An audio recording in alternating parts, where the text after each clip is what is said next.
The cycling season has once again commenced, and in its 9th year, LBC Ronda Pilipinas continues to improve as it gets bigger than being the country's biggest cycling spectacle.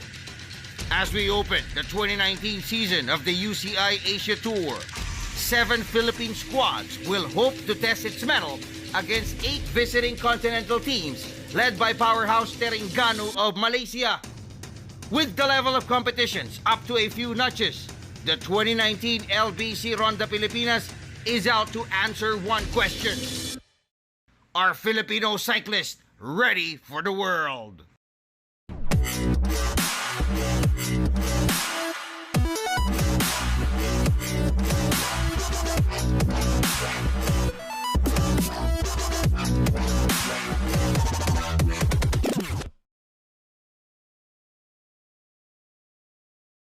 It's the beginning of another cycling season. And what brings pride to us Filipinos is the fact that the country will open up the hostilities of the 2019 UCI Asia Tour. Mabuhay Luzon, Visayas, Mindanao, Mega Manila and World. I am Snow Badwa. Good day to all the cycling fans. Good day mga karonda. Today's race will cover a distance of 196.6 kilometers, Iloilo to Iloilo route. Headwind and unforgiving road conditions will challenge our riders today.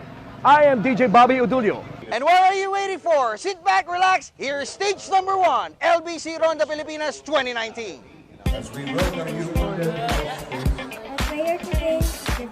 For the first time since 2014, LBC Ronda Pilipinas again opened its doors to foreign teams. What predominantly was an exclusive race for locals will suddenly give the Filipino cyclists and their fans a new barometer at how far we've gone. It was not hard for Filipinos to appreciate the presence of these foreign squads, carrying with them new technologies, techniques, and science.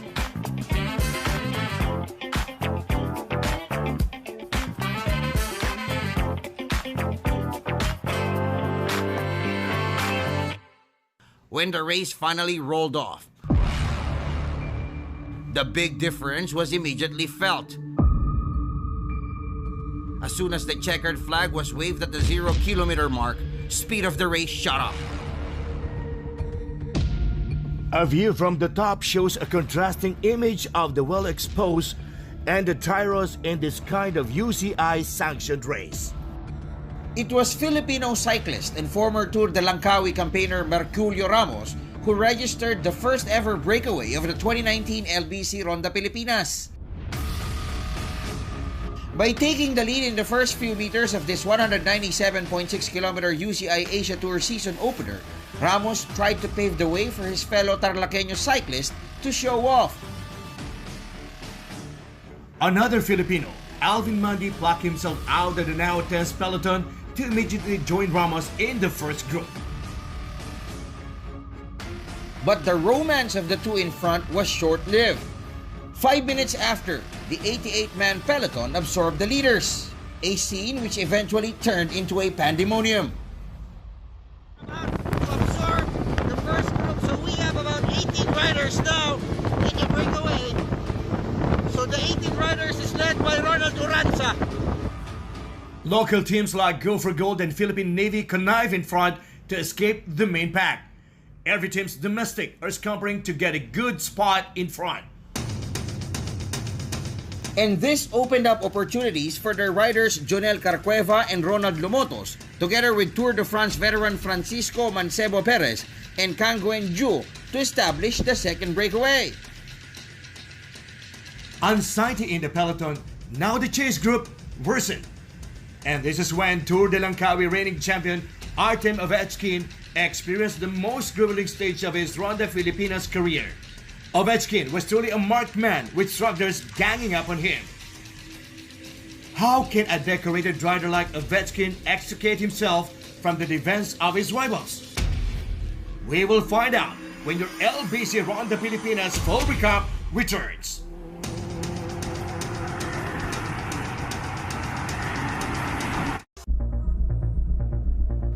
As a result of every team ganging up on Ovechkin, the pace of the main group slowed down, and this is when Ronald Uranza, George Oconer, and foreign rivals Jamalidin Novardianto Maral Erden Batmuk, Taewon Kang, and Muhammad Chaichi Ragimi formed the new lead pack. The peloton suddenly became wilder as teammates of those in front are trying to gatekeep the front, while those who has no representation are trying to escape. But the uphill climb in Hamtik and Sibalong broke the 10-man breakaway, sending Mancebo Perez and Batmuk to form the two-man first group. The two shared the lead until It looks like Erden Bakmut is suffering from cramps, and Mancebo already sensing, smelling blood. Pulling away, Mancebo's pulling away. Look at Bakmut. He can't move his right leg. So Mancebo took the opportunity to take the solo leadership. And this is when Mancebo Perez sensed danger. Aware that Batmuk's drift down will alert their chasers of his distance, Mancebo stepped on the gas to further pose a commanding space between himself and the much stronger 10-man chase.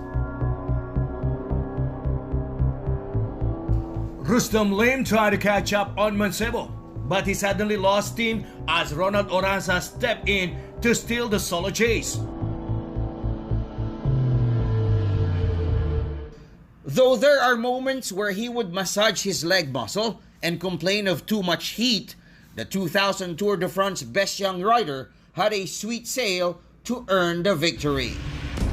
200 meters to the finish line. His speed is about 38 kilometers per hour. And there we go. We can already see the finish line. Francisco Mancebo looking behind him. No one's still there. They're 2 minutes and 45 seconds behind. Francisco Mancebo, a world-class rider, raising his hands in victory, and he will dominate, truly dominate, stage 1 of your LBC Ronda Pilipinas. The win automatically gave Mancebo Perez the yellow jersey and insisted that though he is currently enjoying a 3 minutes and 58 second lead over Ronald Oranza, the 5-stage Ronda Pilipinas 2019 is still far from over. Oh, this race is so crazy. I was in the first breakaway, kilometer 10. I was 190 kilometers in breakaway, so I'm dead. Meanwhile, reigning Ronda Pilipinas champion Ronald Oranza emerged as the best Filipino rider, while Go for Gold discovery Ismael Grospe is the best young rider after stage 1. Mancebo Perez's Matrix Power Tag Japan tops the team classification. For stage 2 Saturday, the remaining 78 riders will be tested in the winding and windy 101-kilometer Guimaras to Guimaras stage 2. LBC Ronda Pilipinas is the Philippines' biggest cycling race, and it's the only major professional cycling league in the country that brings fans close to the race through the live stream coverage and full recap features. LBC Ronda Pilipinas is brought to you by LBC. We like to move it. Powered by MVP Sports Foundation. Supported by Versa 2-Way Radio, Bike Extreme, Boykanin, Green Planet, ProLight, Celeste Cycles, Standard Insurance, CCN, One Movement Party List, Joel Pilongares Foundation, Maynilad, 3Q Sports Events Management Corporation, Mega World, Festive Walk, Seda Adria, Pueblo de Panay, LBC Foundation.